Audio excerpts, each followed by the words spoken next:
Hello friends, आपका स्वागत है आपके अपने नए चैनल विजेंद्र वेट ज्ञान में। आपको पता है कि चैनल पर जो भी यदि आप कमेंट्स करते हैं उसी के आधार पर आपको इस चैनल पर वीडियो दी जाती है। तो यहाँ पे लोगों का चैनल है, आप लोगों के द्वारा किए गए कमेंट्स का जवाब इस चैनल पर दिया जाता है। तो आप जो भी यदि किसी भी तरह की दिक्कत है तो आप मेरे जो चैनल बने हुए वहाँ पर आप कमेंट्स करें और वीडियो आपको इस चैनल पर मिल जाएगी। तो इस चैनल पर भी नए आए हैं या पहली बार जुड़े हैं तो पहली बार चैनल को आप सब्सक्राइब कर लें, साथ में बेल आइकन ऑल वाला ऑप्शन दबाएं। आपको पता है कि चैनल पर सही जानकारी के साथ वीडियो दी जाती है। इसी तरह से कमेंट्स उठाया गया शक्ति भूषण सिंह का। वह कहते हैं कि अगले ब्यावंत में 2 थन में मेस्टाइटिस हुआ था। इस ब्यावंत में 2 थन में दूध नहीं आ रहा है और दोनों थन छोटे हो गए, क्या करें। देखो, ये सबसे बड़ी समस्या बनी हुई है कि यदि हमारी गाय भैंस के थन से दूध नहीं आ रहा है, थन छोटे होते जा रहे हैं। पहले ब्यावंत में उसके थन में मेस्टाइटिस था, यानी थनेला में मेस्टाइटिस था, एक थन में 2 थन में था। दूसरे ब्यावंत में और भी ज़्यादा दिक्कत हो गई है।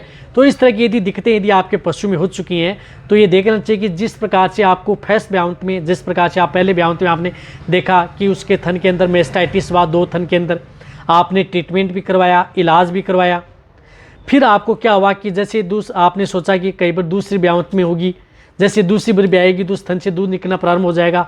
ऐसा कभी नहीं होता है। यदि 2 थन, यदि थनों से यदि चाहे 1 थन हो या 2 थन हो चाहे 3 थन हो, यदि इस ब्यावंत में यदि तीनों थन यदि खराब हो जाते हैं, थनों से दूध निकलना बंद हो जाता है या मेस्टाइटिस यानी थनेला रोग से, तो उस स्थिति में दूसरे ब्यावंत में उन थनों से दूध निकलना बहुत ही इम्पॉसिबल है। बस 1 से 2% इस तरह के केस हमें देखने को मिलते हैं, जिस तरह की स्थिति में कई बार पशुओं के उन थनों में से दूध आना प्रारंभ हो जाता है, थन भी उतने ही बराबर हो जाते हैं। अन्यथा 90% से ऊपर यानी 99% तक उन पशुओं में थन है वो सदा के लिए खराब हो जाते हैं।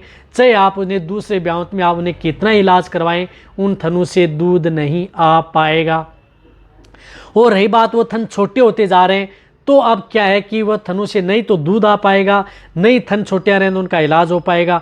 चाहे आप उनका कितना इलाज करवा लें, कितना महंगा सा महंगा इलाज करवा लें, उन थनों से नहीं दूध आ पाएगा। क्योंकि उन थनों से दूध नहीं आना कहने का मतलब है कि लंबा समय अब निकल चुका है। तो लंबा समय निकल चुका है तो जो मिल्क वेन है उनकी वह खराब हो चुकी हैं। अब उनसे थन से दूध आना बहुत ही मुश्किल है, यानी ना के बराबर है, चाहे आप कितना ही एक बार कह रहा हूँ ट्रीटमेंट करवा लें। बात तो ये है, कड़वी बात है लेकिन सच्ची बात है। आप अपने पशुओं को, अब आपको यदि आपके पास यदि वेटेरियन है, वो कहते हैं कि हम इनसे दूध यदि आना प्रारंभ हो जाएगा, यदि हम उसका इलाज कर देंगे, तो आप उनसे इलाज करवा सकते हैं, कोई दिक्कत नहीं है। आप अपनी सांत्वना देने के लिए कि कहीं ऐसा तो नहीं है। हाँ, यदि थनों से यदि थोड़ी थोड़ी मात्रा में यदि दूध आ रहा है, थोड़ी थोड़ी मात्रा में दूध आ रहा है, तो उस स्थिति में उसका इलाज किया जा सकता है, थनों से दूध भी लिया जा सकता है। रही बात जो थन छोटे हैं उनको, थनों को वहाँ पर रोका भी जा सकता है कि और ऊपर न चढ़े। तो उस स्थिति में कई बार थन के अंदर दवा दी जाती है, थन के अंदर इंजेक्शन लगाए जाते हैं, पशुओं को इंट्रामस्कुलर इंजेक्शन दिए जाते हैं। कुछ इंजेक्शनों के तौर पर उनको कुछ इस तरह की दवा दी जाती है जिससे कि उनके थन वैसे के वैसे बने रहें। तो अब आप अच्छी तरह समझ गए कि आपको क्या करना है वो आपको डिसाइड करना है। तो वीडियो जितना हो सकता है पशुपालक वेटेरियन के साथ शेयर करें। इसी तरह से आप मेरी वीडियो देखते रहें। थैंक्स, धन्यवाद।